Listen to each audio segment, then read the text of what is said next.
शौक से समर्पण तक, फादर्स डे की अनकही कहानी। एक सच्ची दास्तां जो दिल से शुरू हुई और पूरी दुनिया भर में फैल गई।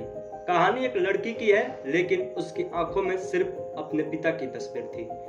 ये बात है 1908 की, जब वेस्ट वर्जीनिया के एक छोटे से शहर फेयरमाउंट में जिंदगी अचानक थम गई। मोनांगा नाम की खदान में विस्फोट हुआ और 361 पिताएं वीरगति को प्राप्त हो गए। शहर में मातम पसरा, लेकिन उस सन्नाटे में एक आवाज उठी, ग्रेस गोल्डन कर्टेन की।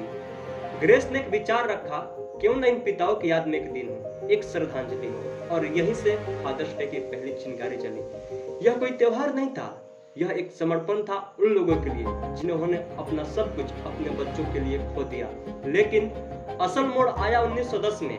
वाशिंगटन के स्पोकन शहर में एक बेटी थी, सुनेरा स्मार्ट डॉड। उनके पिता एक सिविल वार में सैनिक थे। मां के जाने के बाद उन्होंने अपने अकेले 6 बच्चों को पाला। सुनेरा ने मदर्स डे के दौरान एक सवाल उठाया, जब मां के लिए दिन हो सकता है तो एक पिता के लिए क्यों नहीं।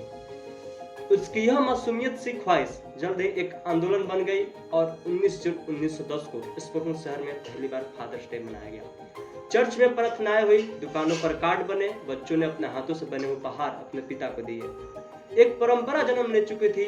समय बीता और यह भावना अमेरिका के कोनों में घुसने लगी। 1966 में राष्ट्रपति लिंडन बी जॉनसन ने इसे आधिकारिक रूप से मान्यता दी और 1972 में राष्ट्रपति रिचर्ड निक्सन ने इसे राष्ट्रीय अवकाश घोषित कर दिया।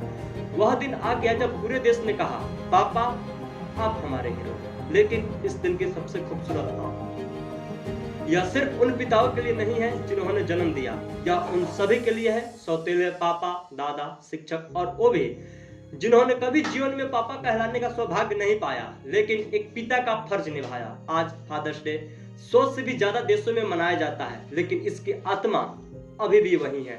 एक बेटी की श्रद्धांजलि, एक पिता का समर्पण और उसके रिश्तों की मिठास जो शब्दों से परे है।